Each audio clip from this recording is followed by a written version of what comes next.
Okay, so welcome to the panel Dating Apps and Digital Intimacies, Global Perspectives on Desire, Gender and Technology. I'm Giulia Colavolpe Severi. I'm a PhD candidate in AFIN research group at the Universitat Autònoma de Barcelona. And I'm working on technology for reproductions, which means I am looking forward to this panel as an occasion to rethink technology from a different perspective than the one that I adopt in my work. And first of all, I would like to thank the organizers of the Third International Sex AFIN Conference for the opportunity to moderate this panel today. I would also like to thank very warmly all the panelists that are here with us today, presenting their work. And without much further ado, I give the floor to our first panelist, who is Georgy Slavin Rudakov, a PhD candidate in social and cultural anthropology and Universitat Autònoma de Barcelona, and a member of the AFIN research group. Georgy's doctoral thesis focuses on gender conversations between Russian-speaking children and their parents in Catalonia. Slavin Rudakov's research interests lie at the intersection of media and sensitive communications, and he has studied topics such as the sexualization of media, sexting, cyberbullying, and the management of sensitive data. And he is also a member of the Association of Internet Researchers. Georgy's paper is entitled A Textual Analysis of User Bios on Grindr and Scruff in Barcelona. Georgy, whenever you want, the floor is yours. Thank you very much. It's a pleasure to be here. Let me quickly open my slides. Let me know if you can see it. Can you see my slides? Perfect. So let's begin. And even though my introduction was a little bit different from what I'm going to present today, because it's a part of my ongoing project about queer digital cultures, and I'd like to explore how gay men use short public text on hookup apps to construct their identity, intimacy, language, and how they basically try to create this kind of let's say differences, or let's say if we're going to use very economic language, like how they try to sell themselves online. And for that, I created this project. I will go and talk about details in a bit. So basically, I'll research how people construct these biosections. And for those, I created 3 research questions, which is how they create this, how they craft attraction and identity through this biosections, how these things vary by age, platform, and subculture, and what do they actually reveal there about their intimacy or about their desire, about body or their health. There are plenty of different research about Grindr and Scruff, not only in Barcelona or Spain in general at all, but they rarely use walkthrough platform research method. They basically use interviews or some kind of different surveys. I tried a little bit different approach, and basically I walked through those platforms using a book, Others Please Specify. It's a book about queer sociology, sociological research methods. And there is a very interesting point that queer methods revalue the micro, the partial, and the relational, meaning that they work with a very small purposive sample, and it's not a limitation, but it's a choice in this particular work. And that's why I will go also in, I will tell you the number of respondents for this particular research. And it's also part of a queer digital ethnography. And basically what I do is I combine platform walkthrough and discourse analysis. And here I'll show you some information. So it's for this particular stage, there are 100 public profiles collected through time-bounded observation, no screenshots. Everything is paraphrased and with some notes. And there were in total around 30 variables: age, roles, photos, tags, emojis, whether they use PrEP, and so on and so forth. So because there is only 10 minutes, I will try to keep it short. So here you can see the results of this stage. And here, one of the things that I asked, I saw that people were either living here in Barcelona or they were visiting. And you can see the difference between Scruff and Grindr, that 58% of Scruff users, they live in Barcelona. And for Grindr, it's only 22, which means that people prefer Grindr for very fast, very quick connection while they're traveling. And there's another thing that I really loved about this research, that there's a language mix. When you can clearly see that in Scruff, people try to state their language, or at least show in bio what they how many languages do they know, which languages they speak. And for example, in Grindr, they omit this information at all, meaning that those markers where I could understand whether it's English, Spanish, or Catalan, or any other languages, was missing. And here you can see the age representation, which is also a very interesting thing for me to notice, that mostly younger generation use Grindr and old generation use Scruff. Next, I'll talk about visual self-presentation and how people use nicknames, whether they put it, whether they use some kind of nicknames or real names or emojis or something sexualized. And you can see the results that, as I mentioned earlier, in Grindr, it was empty. In Scruff, they tried to use at least some kind of a real or sexualized nicknames.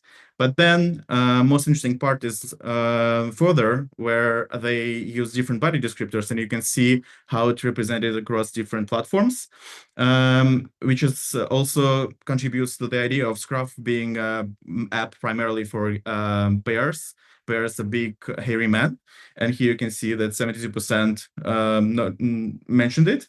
And a very interesting thing that I noticed, and it still surprises me, that the older people get, the more open they are, and more they share more information about their height and weight. And as we know, in gay culture, and especially Grindr, is being known very stigmatized in this regard. Here you can see how people use images, which is also quite interesting, because usually they try not to use photos, or they use very little like images, or the images where you can't understand what's happening. But here you can see that in Grindr, they mostly don't use photos.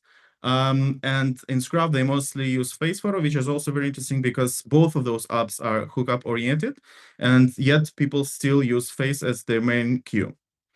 Here I talk about roles, intentions, and boundaries, which is, I'm not going to stop at the roles, but I noticed a very interesting thing, that hairy men are mostly top or side, and smooth people who don't have hair, they're worse or bottom.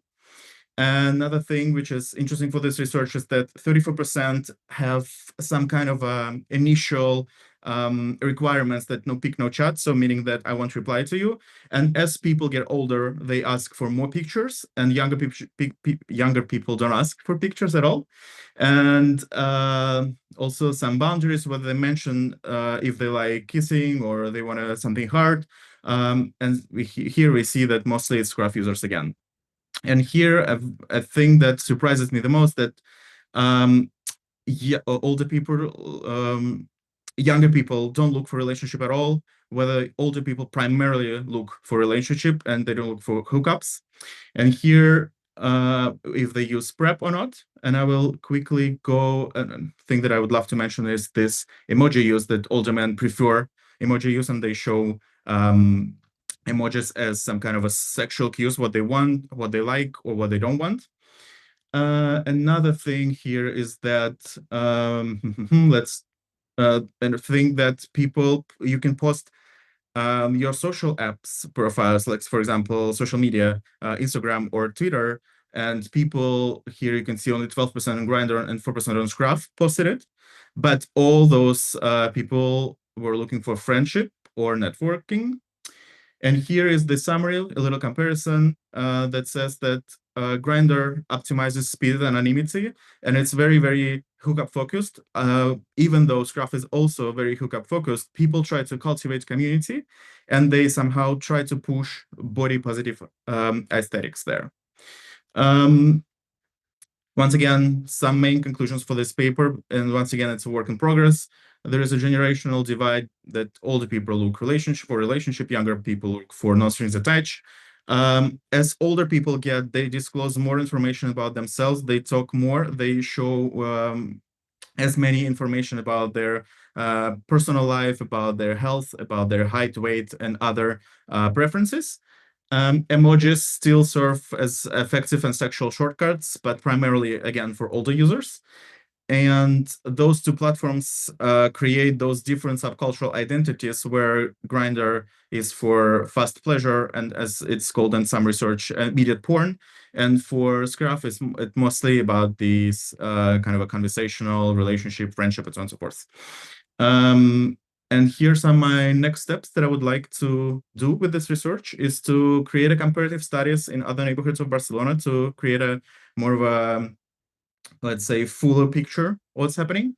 And if time allows, I'd love to have some interviews with those people, how they create, what they decide, how they choose their photos, what they want to show, and compare it in a long term, some kind of a period, just to understand what's happening, if something is changing, because there's another research that shows people don't update their information there at all. So they created this profile many years ago, and they try to use the same pictures. Well, I think I'm running out of time, and this is going to be it. So if you have any questions, I'll be happy to answer them later. Yeah. Thank you. In fact, you still have a couple minutes if you want to develop any point. If there's any point you can want to devote a couple minutes to, or you still have 2 minutes. Of course, that's perfect. Let me quickly look through my notes. And I think here I would like to mention a very interesting notion about usage of PrEP, that PrEP is mentioned by 16% of people overall on those apps. And here, it's also really important to notice that people usually don't disclose HIV statuses, which is a really big problem for those apps. And I'd love to know more why people decide not to show or hide, or vice versa, show their statuses. Here, another thing that there's another thing that is like became available after the COVID, or both platforms showed fields where you can choose which kind of vaccinations you have, and only 5% of people showed it. What else interesting here?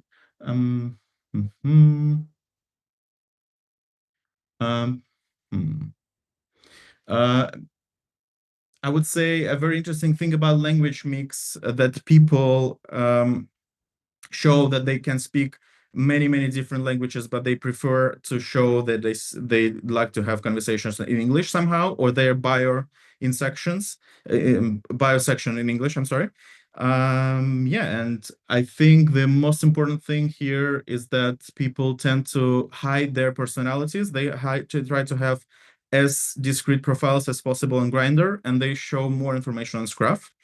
And when I say discrete, meaning it's always almost empty, except for this private album, which can be opened, or the access can be granted for you by the person who you're talking with. And yeah, I think that'd be it for this short kind of a presentation. And another thing that was really surprising for me is that people on those apps, they rarely use it for any kind of political statements or movements or something like that. And that's why only 3% of all respondents had some kind of notions, free Palestine or something like that. And I think that'll be it.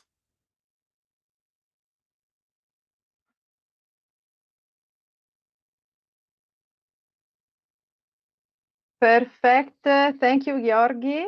Thank you for adjusting yourself perfectly to the timing. Thank you for this presentation. Zenaida, I'm getting a message from Emma, who she's supposed to present now, that she is not, she can't enter as a panelist. So, oh, Emma, here you are. Amazing. Okay, amazing. Okay, thank you. Setting my timer now. Technical trouble. No worries. No, you're here. That's the important thing. Emma Tarasenko is a PhD candidate and faculty member at the University of Manchester. Their current research focuses on LGBTQ+ representations in grassroots Russophone media from 2010 to 2025. Their main research interests are digital media studies and queer studies, with a focus on Russian alternative media and grassroots communities. And today, Emma is presenting the presentation Queer Diaspora, the sense of community and LGBTQ+ networks in post-2022 RUNet. Thank you, Emma, whenever you want. Thanks. I hope you can see my presentation. Yeah? Is it okay? Oh, perfect. So I'll try to be concise because we have quite a limited time. As you can see, I dwell on the idea of queer diaspora forming after 2022 in Russian-speaking internet. And this particular presentation is part of my PhD research, mostly focused on qualitative studies. So a bit of political context to address why it's quite an important theme, why it's quite an important topic practically for the Russian-speaking community, why diaspora in general. As I guess many of you already aware, 2022 was marked as a year of full-scale Russian invasion in Ukraine, and a major political shift in Russian politics in general.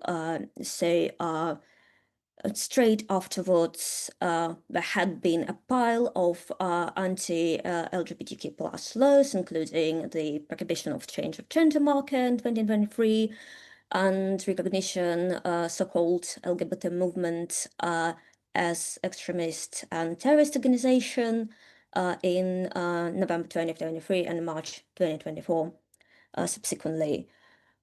These changes triggered, these political changes in general triggered one of the most prominent, one of most noticeable and largest emigration wave since USSR in Russia.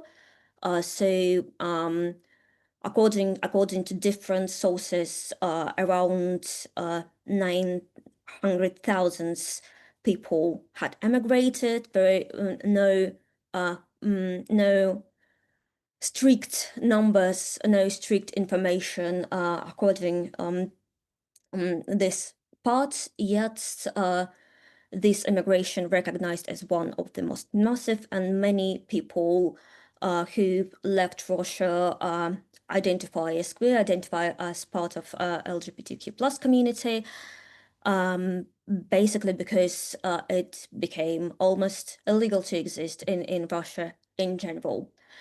And in this context, there is quite a prominent question how Russian queer community can exist, Russian-speaking, to say precisely.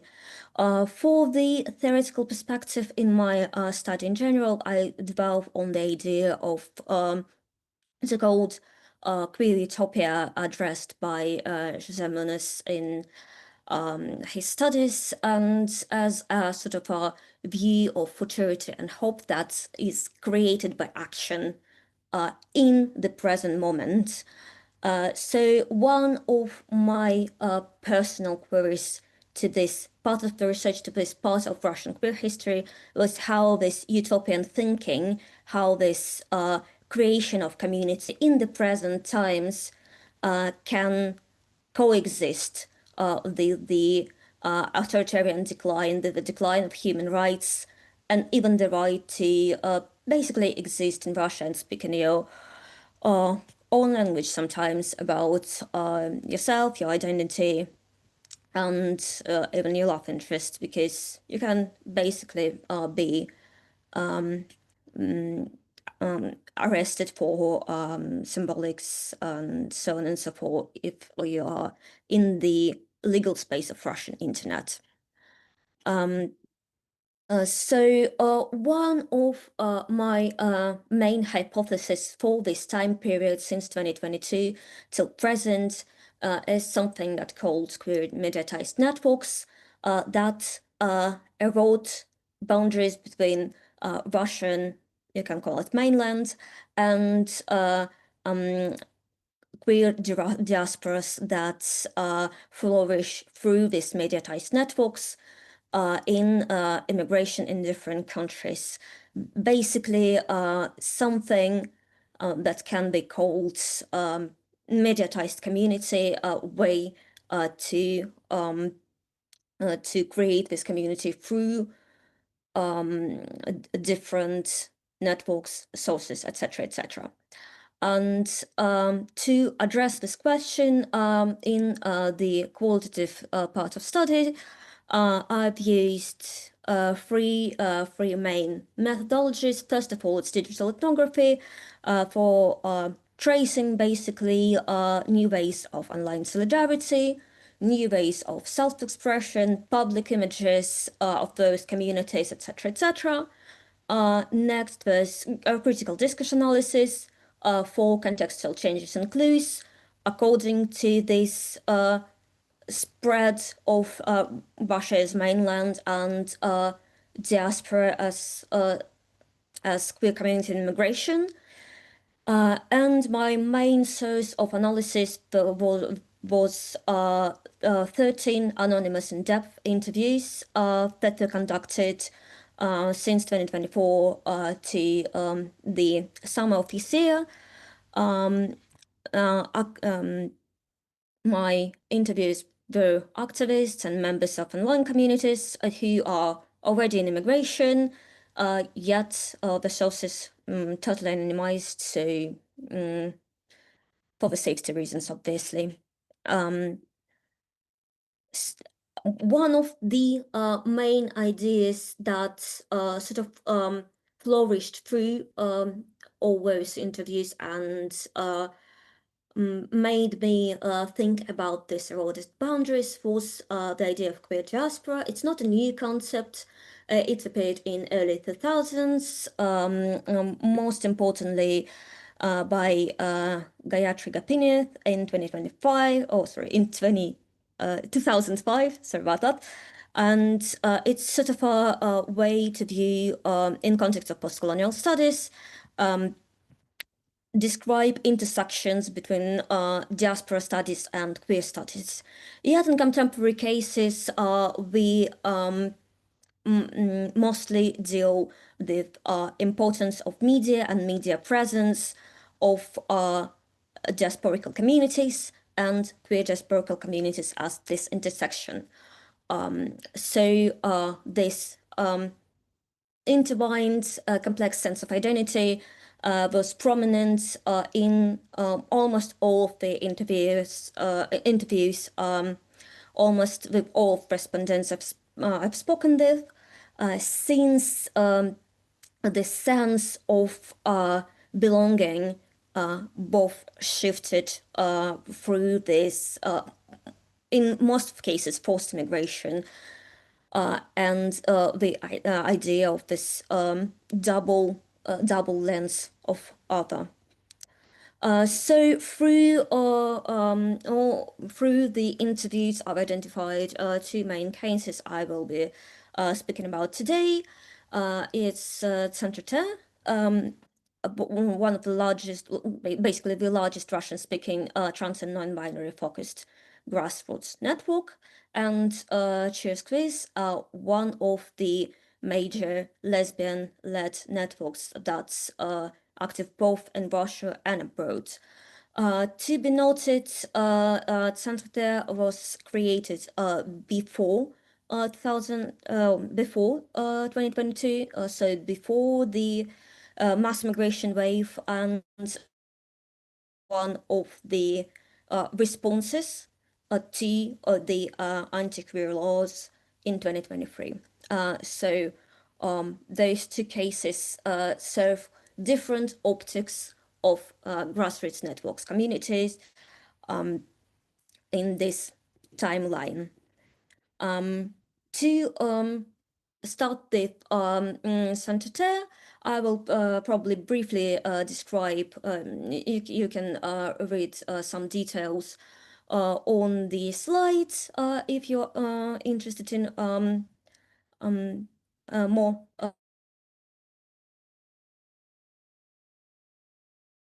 One of the things I want to highlight, it's one of the largest communities. It has like more than 9,000 participants, 160 private chats dedicated to different activities, different communicational groups. For example, groups that are situated in United Kingdom, or groups that are situated in Baltics, etc., or it can be focused on, for example, academic interests in the fields of career network, in immigration, etc.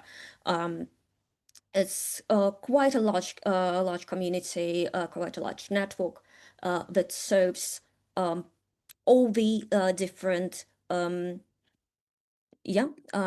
finishing all the different help requirements. For example, it can address mental health problems, it can address educational resources, legal help, immigrational help, etc. One of the most important thing I want to highlight here, that it sort of transcends the boundaries between diasporical communities that meet online, offline, and this large online network with help sources. For example, as T14 initiative, where people can find sort of a peer-based things. There are a couple of citations from the interviews that highlight basically the importance of finding community both offline and online in immigration, and sort of gain that sense of hope and joy, even though there is quite a harsh political environment in the Russian mainland.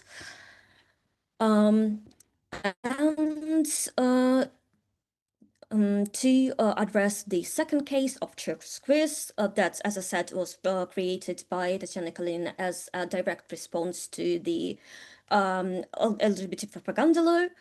Also based majorly on sex education, free psychological help, peer support, etc. It's much smaller than Saint-Terre, and one private chat, not a network of private chat, but one private chat. These subsections includes more than 550 participants.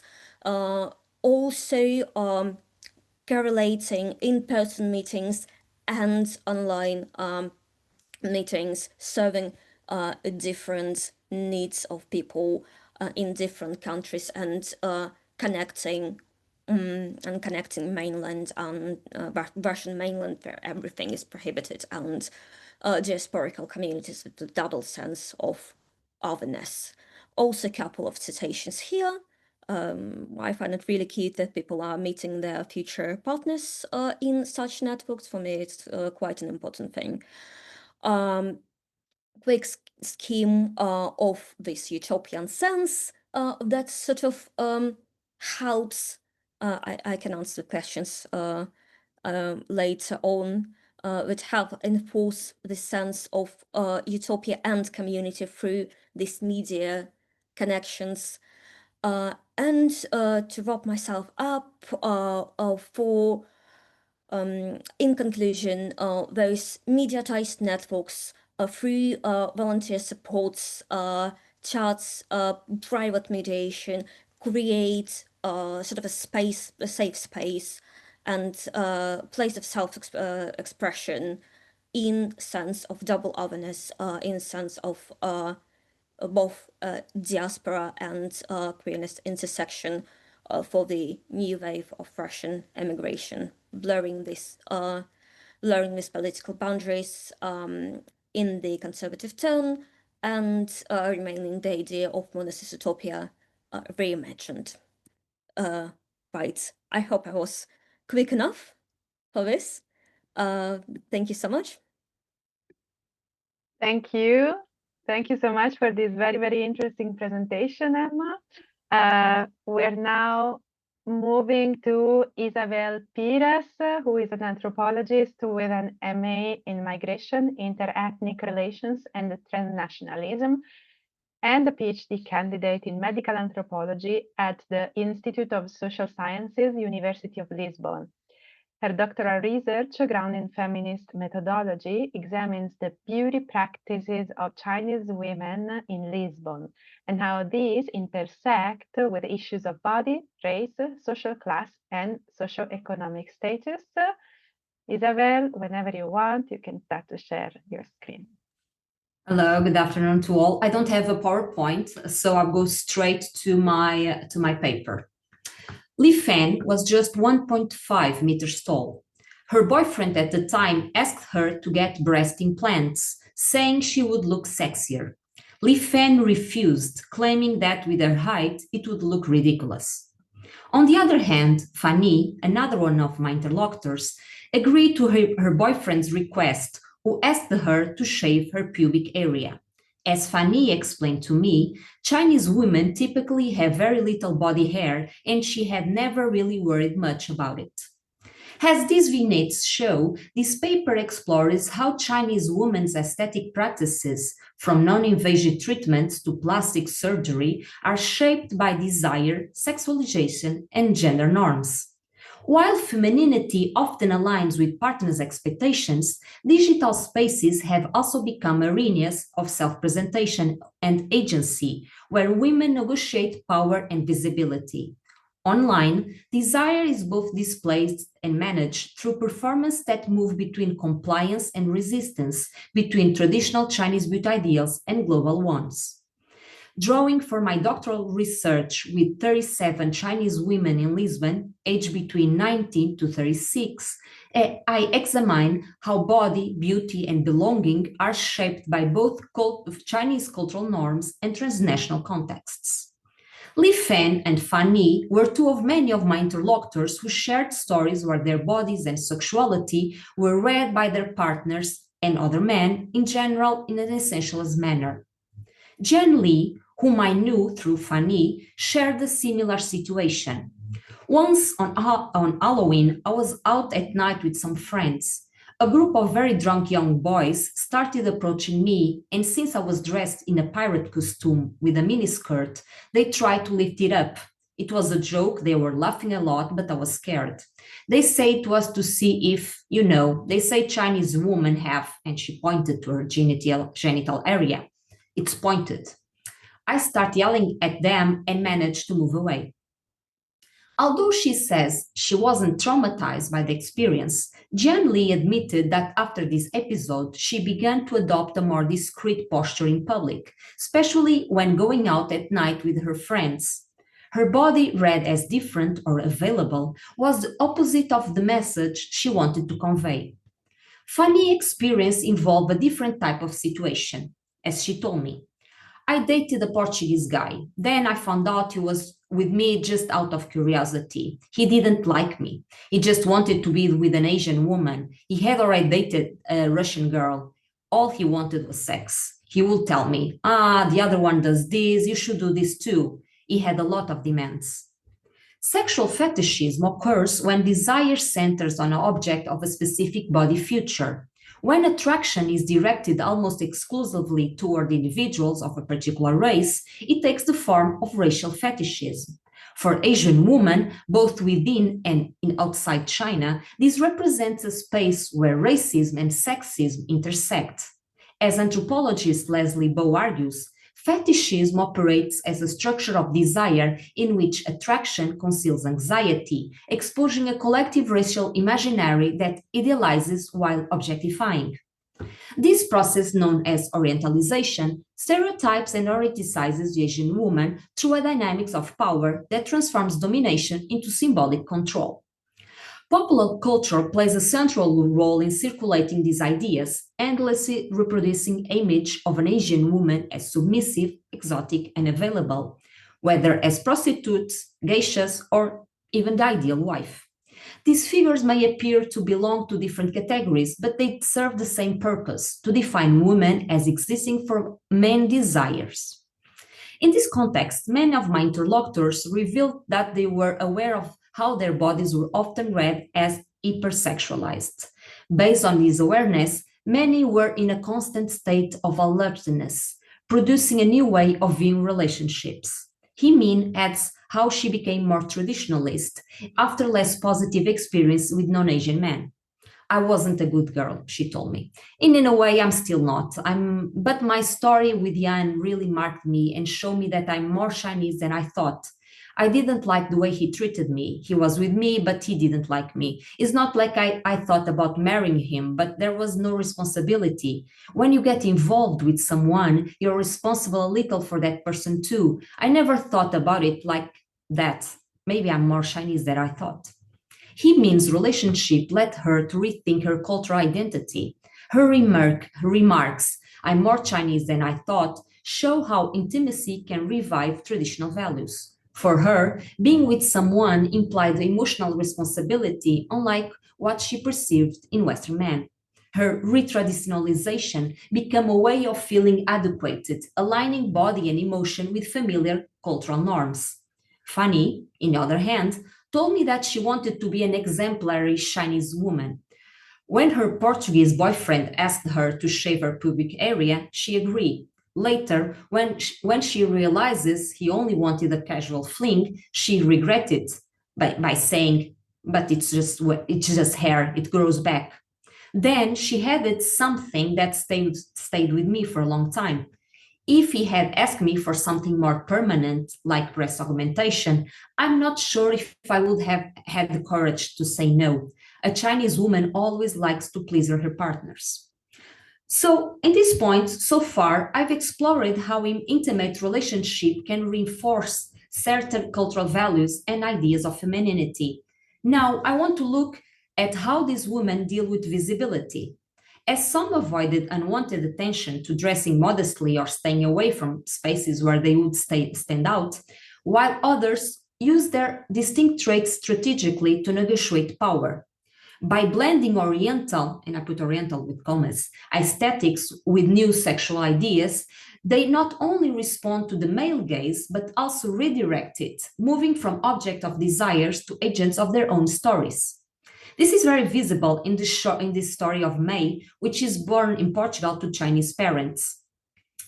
She says, in my Tinder photo, it's me wearing eyeliner to accentuate my eyes, red lipstick, and the kimono-style dress. Of course, I don't dress like this in my everyday life, but I know that in this way, I attract more attention. Just like May, Yue highlighted her most distinctive features in order to gain success among men. Having moved to Lisbon in late 2019, the COVID-19 pandemic impacts how my interlocutor interact with their potential partners. She says, I moved here at a time when nobody wanted anything to do with Chinese people. They thought we were to blame for everything. It was very hard for me because I didn't know anyone here. And then we couldn't go out. I wound up meeting someone through Tinder. Of course, I realized many of them didn't want anything serious, but so what? I didn't either. It's not that I wanted a boyfriend. I just wanted someone to go out to have fun. That was impossible with the Chinese man because he wouldn't immediately judge me. With other men, I feel more comfortable having fun. Yue adds a new dimension to this debate by consciously mobilizing stereotypical notions to her advantage, challenging the boundaries imposed by power dynamics and allowing her to explore experiences of leisure and fun without the fear of social judgment. When I went out with Pedro, I realized he was looking for an adventure. He had an idea of what Asian women were like, and I played with it. I dressed provocatively when he went out and in a cute way, like a manga character. He never knew what to expect. It was a lot of fun. It was relaxing because I was expecting nothing from him. It was just that, and that was okay. The absence of expectations from her Western partners gave Yu Wei a sense of autonomy. She explained that being with a Chinese man would mean meeting many demands, domestic, emotional, or even familial, that she wasn't ready to accept. By playing with stereotypes, she could explore sides of her sexuality she had never accessed before. For Yu Wei, performing Asianness becomes central to her success in the dating market. By using otherness to her advantage, my interlocutor applied makeup to make her skin appear lighter, red lipstick, and eyeliner to accentuate the curve of her eyes. When she went out on a date, her clothing was almost always a way of recreating what she called the Chinese version of herself. Just like May, who didn't feel attracted to Chinese men, and Yu Wei, who preferred relationships with Western men, many of the women I interviewed through my fieldwork express paradoxical feelings in romantic relationships. On the one hand, they fear that their partner or romantic companion would choose them based on their sexualized and racialized image rather from their own individuality.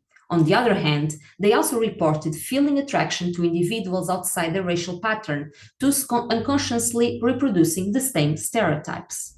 Anthropologist Nicole Constable suggests that men and women navigate their relationships through transnational categories of desires, maps what is imaginable and desirable across borders. Yet, these women constantly move between compliance, resistance, and negotiate of racial stereotypes, a process that requires significant emotional labor. Here, the idea of doing gender appears through an Asian performance that relies on a careful craft mise-en-scène, using both material and symbolic props to express femininity and its expected values. I describe this as a process of auto-orientalization, a self-consciousness internalization of Orientalist stereotypes, and, above all, a form of highlighted self-awareness. In the diaspora, Chinese women navigate a constant tension between conforming to global beauty ideas and finding space for self-expression. Aware that their bodies are read differently, they use auto-orientalization as both a reflective and strategic way to negotiate power and desire. Through this, they conform contradictory stereotypes into tools of agency, moving from objects of contemplation to authors of their own narratives. Yet, these negotiations also reflect the patriarchal and racial pressures that shape both social and intimate relations. As I've shown in this presentation, the sexualization of Asian women's bodies moves fluidly between digital and material spaces. Many women rework these representations to align with their own desires and ambitions, turning stigma into visibility and, at times, mobility. But these same dynamics can reinforce racialized and gendered hierarchies, when empowerment for some come at the costs of others, exposing the uneven and ambivalent terrain of aesthetics and sexual politics. And this is my presentation for now. Thank you so much for listening. Thank you so much, Isabel. Thank you so much. We move to the next panelist, who is Shannon Philip, an assistant professor in the sociology of gender and sexuality at the University of Cambridge. His research focuses on the relationship between masculinities, femininities, and sexualities in cities of the Global South. He has carried out long-term ethnographic and qualitative fieldwork in New Delhi and Joburg, exploring questions of men's violence towards women and queer people, embodied performances of class, gender, and sexuality, as well as the transforming articulations of heteropatriarchal and heteronormative power. Shannon's research is intersectional, focusing on the way in which race, class, caste, sexuality, and gender operate in everyday social processes and their many consequences. Shannon, whenever you want, the floor is yours. Thank you. Thanks, Julia. And wonderful to be part of this panel and to be going actually straight after Isabel, because I also don't have a PowerPoint, but I have two vignettes to share with you. So just by way of discussing my work a little bit and setting the context, I'm primarily a sociologist working on questions of masculinities and gender in the global south, so in India and South Africa. And I'm particularly interested in post-colonial contexts, right? That both India and South Africa are colonies, post-colonies of the British Empire. And I'm interested in looking at the legacies of colonialism and how they interact with digital technologies. So the paper I want to present to you briefly is called Grindr Wars. And I want to think about how Grindr is operating in a post-colonial context in the global south. And I want to draw on some themes that have come up previously in other people's presentations, questions of visibility, questions of inequality, but how these take on post-colonial forms is what I want to reflect on.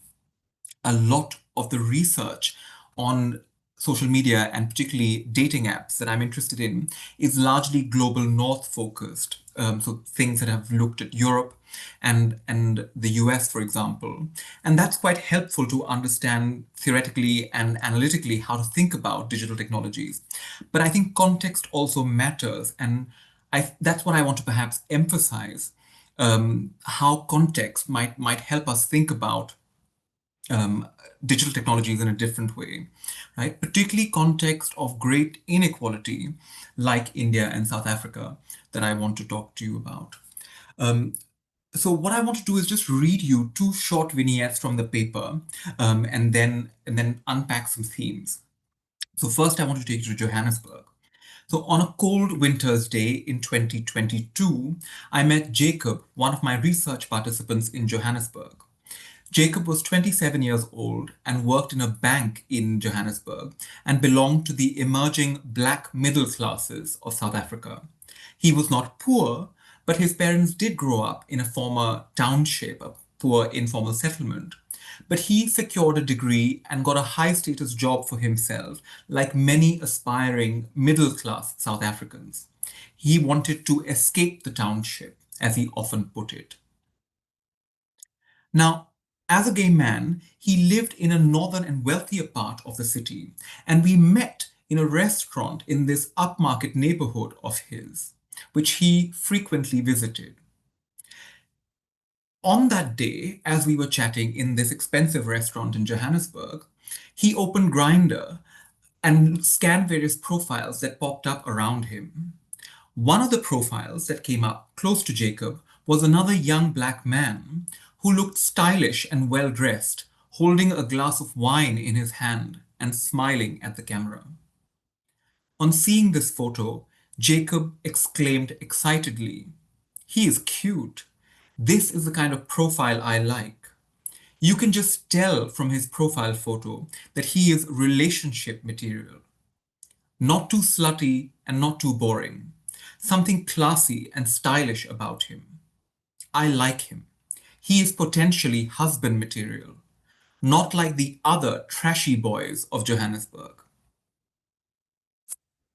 So Jacob's story has lots of things that I want to pick up on, but I want to take you to New Delhi now and introduce you to another young man called Suraj. So Suraj similarly is a middle-class young man. He's not poor, he's not very rich, but he's in the middle of Indian society. And he's a research participant who I've known for a long time from my research in India. So hanging out in one of the wealthy areas of New Delhi, Suraj and I chatted about Grindr and online dating in Delhi.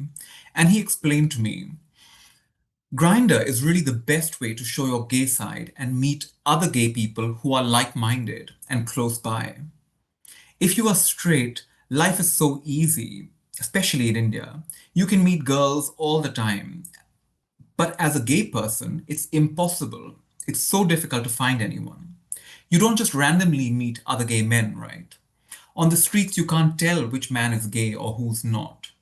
So that's why I think Grindr is really helpful. Suraj added, but if you're looking for Grindr for dating like me, then really you want someone who's from the same background, someone who's educated, someone who can hold a conversation, not someone who's poor or somebody who's unclassy and lower class. You also want someone who's not just looking for sex, right? But someone with a face and a personality. someone you won't be embarrassed about being seen in public with.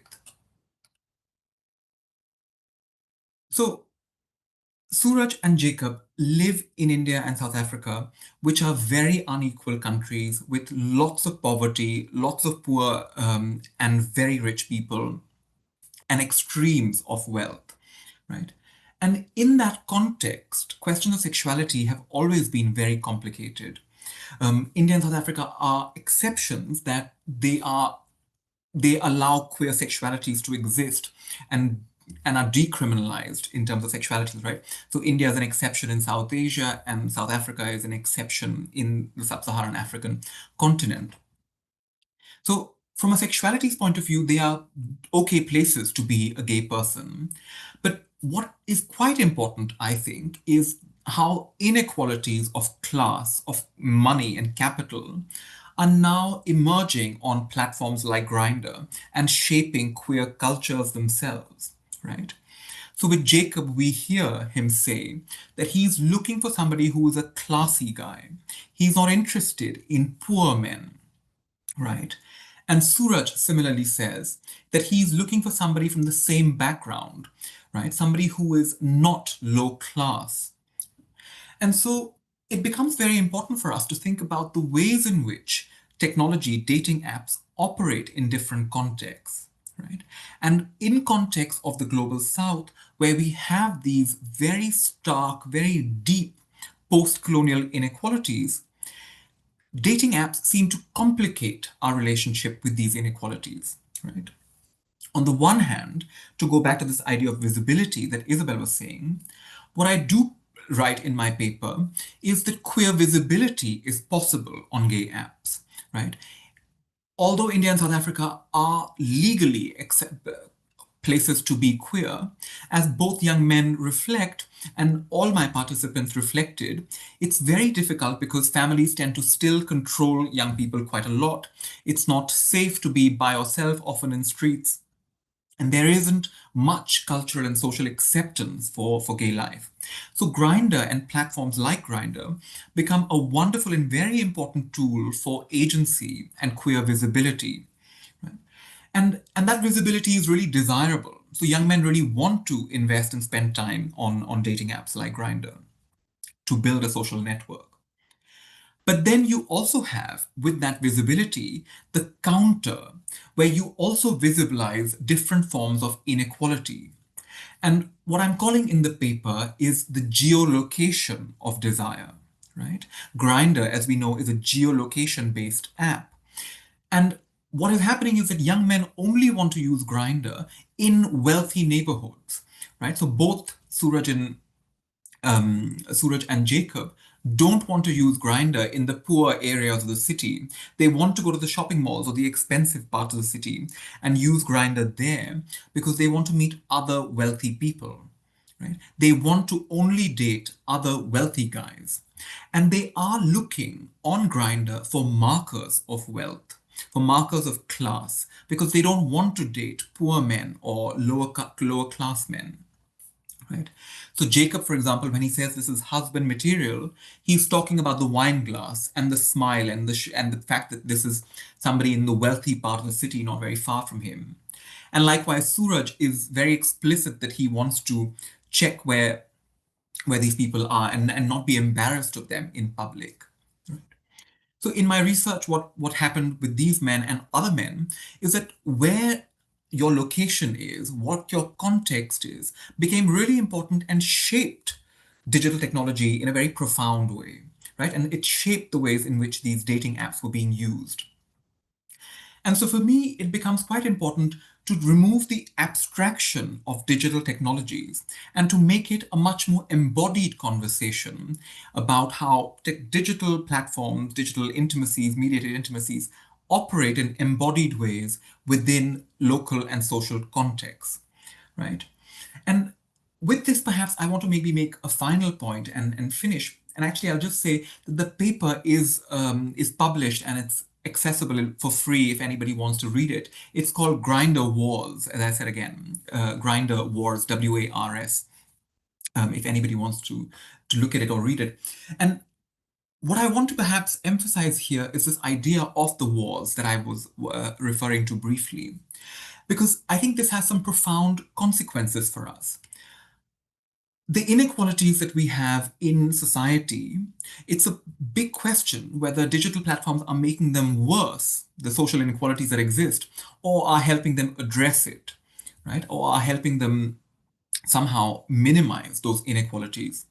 And what my research is finding in India and South Africa is that it's very complicated. In fact, I'm arguing that we have this kind of a cultural war that's happening on Grindr, a cultural, sexual, class, racialized war, a post-colonial war, where young men are competing with each other and trying to suss each other out. As much as Grindr is doing quite a lot of important work to create visibility, to create a safe space for queer people, queer youth to exist in India and South Africa, it is also creating new forms of inequalities that take on digital manifestations, right? So now, for example, young men talk about, English accents, and several papers actually touched on this, the need to speak in English or to communicate on your Grindr profile or online profile in English. That's not easy for all men, right? It's certain people. You have a couple of minutes left. Brilliant. It's only possible for certain people to have that access to English, to have access to wine glasses, or to have access to wealthy homes and neighborhoods. So I think what I want to perhaps reflect on in this is this idea that Grindr becomes an interesting site to think about context, to think about the ways in which these politics are operating.